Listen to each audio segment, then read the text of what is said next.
मैं हूं कथावाचक और स्वागत है आपका कथालोक में। ये कथा है त्रेता युग के राजा अम्बरीश की। राजा अम्बरीश त्रेता युग में समस्त भारतवर्ष पर राज करते थे। वो एक इक्ष्वाकु वंश के राजा थे। राजा अम्बरीश भगवान विष्णु के प्रकांड भक्त थे और हमेशा सत्य का साथ दिया करते थे। ऐसा कहा जाता है कि सुदर्शन चक्र राजा अम्बरीश की सुरक्षा करता था। एक बार की बात है, राजा अम्बरीश ने द्वादशी यज्ञ का आयोजन किया। इस यज्ञ में एकादशी पर व्रत शुरुआत की जाती है और द्वादशी के दिन व्रत का समापन किया जाता है। यह समापन हमेशा पंडितों को भोजन कराकर तथा पानी ग्रहण कर कर किया जाता है। द्वादशी के दिन जब व्रत समापन का समय आया, उससे थोड़ी ही देर पहले ऋषि दुर्वासा राजा अम्बरीश के सामने प्रकट हो गए। राजा अम्बरीश ने हाथ जोड़कर ऋषि दुर्वासा का सम्मान किया तथा उनके पैर छूते हुए उन्हें यज्ञ में मुख्य अतिथि की भूमिका निभाने का आमंत्रण दिया। ऋषि दुर्वासा बहुत खुश हुए और उन्होंने राजा अम्बरीश से कहा कि मैं ये मुख्य अतिथि की भूमिका निभाने के लिए तैयार हूं, लेकिन मुझे तुम थोड़ा सा समय दो, मैं जाके जरा यमुना जी में स्नान कराता हूं, उसके बाद तुम मुझे भोग लगाकर अपना व्रत समाप्त कर सकते हो। राजा अम्बरीश ने इस बात से हामी भर दी। अब ऋषि दुर्वासा जब चले गए तो सब उनके इंतजार में बैठ गए। धीरे धीरे समय निकलता गया। धीरे धीरे देखते ही देखते कई घंटे निकल गए, पर ऋषि दुर्वासा का कोई नामो निशान नहीं। सभी एकदम चिंतित हो उठे क्योंकि मुहूर्त धीरे धीरे समाप्त हो रहा था।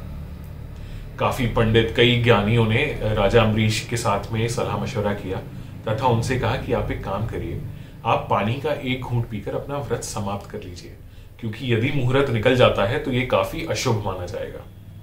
तो आप खाना ऋषि दुर्वासा को भोग लगाने के बाद ही खाइएगा, इससे उनका अपमान भी नहीं होगा, लेकिन आप पानी का एक घूंट ग्रहण कर लीजिए। राजा अम्बरीश ने थोड़ा सा सोचा और फिर वो इस बात को करने के लिए मान गए। अब जैसे ही उन्होंने पानी का एक घूंट भरा, अचानक जोरदार कड़क आवाज आई ऋषि दुर्वासा की।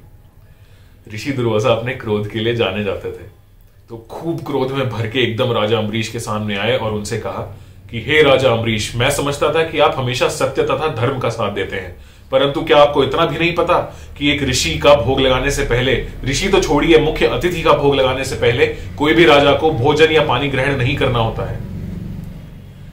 राजा अम्बरीश ने उनके सामने हाथ जोड़े तथा उनसे प्रार्थना की कि हे ऋषिवर, सभी का कहना था कि यदि मैं पानी का एक घूंट ग्रहण नहीं करूंगा तो मुहूर्त निकल जाएगा, और जो कि समस्त भारतवर्ष के लिए बहुत ही अशुभ होता। तो मैंने आप खाना नहीं खाया है, मैंने सिर्फ पानी का एक घूंट लिया है, तो आप कृपया अपमानित महसूस ना करें, मैं जरूर आपको भोग लगाकर ही खाना खाऊंगा। परंतु ऋषि दुर्वासा ने उनकी कोई बात नहीं सुनी और आओ देखा ना ताओ, उन्होंने अपना एक केश अपने सर से लिया और उसका एक चक्र बनाकर राजा अम्बरीश की तरफ छोड़ दिया। अब ये देखकर सब एकदम पशोपेश में पड़ गए कि अब तो राजा अम्बरीश का अंत आ गया है, क्योंकि ऋषि दुर्वासा के श्राप से तो कोई नहीं बच पाया। तभी अचानक भयानक गर्जना हुई और सबने देखा कि आकाश से सुदर्शन चक्र उड़ता हुआ आ रहा है। सुदर्शन चक्र ने पहले तो ऋषि दुर्वासा द्वारा छोड़े गए चक्र का विध्वंस किया और उसके बाद ऋषि दुर्वासा की तरफ ही चल दिया। यह देखकर ऋषि दुर्वासा एकदम भयभीत हो गए और एक तरफ को द्रुत गति से भाग लिए। भागते भागते ऋषि दुर्वासा अब क्या करें, वो कंदराओं में गए, वो पहाड़ों पे गए, वो बर्फीले मैदानों में गए, वो पानी में छलांग उन्होंने लगा दी, पर सुदर्शन चक्र ने उनका पीछा छोड़ा ही नहीं। भागते भागते ऋषि दुर्वासा पहुंचे ब्रह्मा जी के पास और उनके सामने अपना जीवन बचाने के लिए गुहार लगाई। अब ब्रह्मा जी ने कहा कि देखिए ऋषिवर, अब आपने जो कार्य किया है उसके से तो आपको कोई बचा नहीं सकता, तो आप एक काम करिए, आप कोशिश कर लीजिए, आप भगवान शिव के पास जाके अपना जीवन बचाने की। ऋषि दुर्वासा वहां से भागते भागते पहुंचे कैलाश पर्वत पर और शिव जी के सामने उन्होंने घुटने टेक दिए कि हे भगवान शिव, आप मुझे बचाएं। अब शिव जी ने भी कहा कि दुर्वासा जी, अब आपने विष्णु जी के इतने प्रकांड भक्त पर इस तरह की आपने अवमानना लगाई और ये तो गलत था, आप भी जानते हैं, तो अब मैं भी आपको नहीं बचा सकता, आप विष्णु जी के पास जाके कोशिश कर लीजिए। अब ऋषि दुर्वासा पहुंचे विष्णु जी के पास और वहां पहुंच के उन्होंने गुहार लगाई कि प्लीज मुझे बचा लीजिए, कृपया मुझे बचा लीजिए। अब विष्णु जी ने कहा कि देखिए ऋषिवर, ये समस्त ब्रह्मांड जानता है कि सत्य का साथ देने वाले तथा धर्म का साथ देने वाले का अगर कोई अपमान करता है या यदि उन पर कोई आपत्ति आती है तो इससे तो भगवान भी नहीं बचा सकते, उसका प्रायश्चित और उसका पाप आपको भुगतना ही पड़ेगा। अब आप कोशिश कर सकते हैं कि राजा अम्बरीश के पास जाकर उनसे मिन्नतें करिए कि वो आपको बचा लें, क्योंकि देखिए मैं तो सुदर्शन चक्र वापस नहीं ले सकता। अब मरता क्या ना करता, ऋषि दुर्वासा पहुंचे राजा अम्बरीश के पास और उनके सामने उन्होंने जोड़ दिए हाथ। यह देखकर राजा अम्बरीश एकदम परेशान हो गए और उन्होंने कहा कि हे ऋषिवर, आप मेरे सामने हाथ मत जोड़िए, मैं अभी सुदर्शन चक्र जी से विनती करता हूं कि वो कुछ ना करें।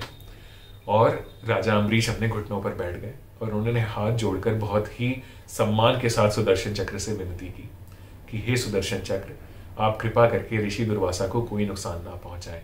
वो मेरे माननीय हैं और वो मेरे यज्ञ को ही पूर्ण कराने मेरे पास आए थे, तो कृपया आप उन्हें छोड़ दीजिए। सुदर्शन चक्र राजा अम्बरीश के पास आए और उनकी परिक्रमा कर विष्णु जी के पास वापस लौट गए। यह देखकर ऋषि दुर्वासा का घमंड चूर चूर हो गया और उन्होंने राजा अम्बरीश के कंधे पर हाथ रखा और उन्हें कहा कि हे राजा अम्बरीश, आप वाकई सत्य का साथ देने वाले हैं और सच में आप भगवान विष्णु के प्रकांड भक्त हैं।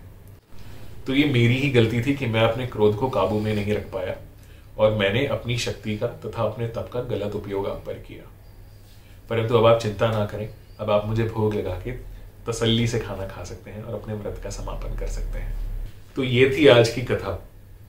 इस कथा से हमें यह सीख मिलती है कि चाहे हम कितना ही ज्ञान अर्जित कर लें, चाहे हम कितना ही पुण्य, कितना ही तप कमा लें, परंतु हमें अपनी विनम्रता का साथ नहीं छोड़ना चाहिए। हमें सदा ही सत्य का साथ देते रहना चाहिए। तो देखिए, राजा अम्बरीश ने सत्य का साथ दिया और महर्षि दुर्वासा ने खूब तप कमाया, लेकिन जीत हमेशा सत्य की होती है। अगली बार ऐसी ही कथा लेकर फिर आपके सामने प्रस्तुत होंगे। तब तक के लिए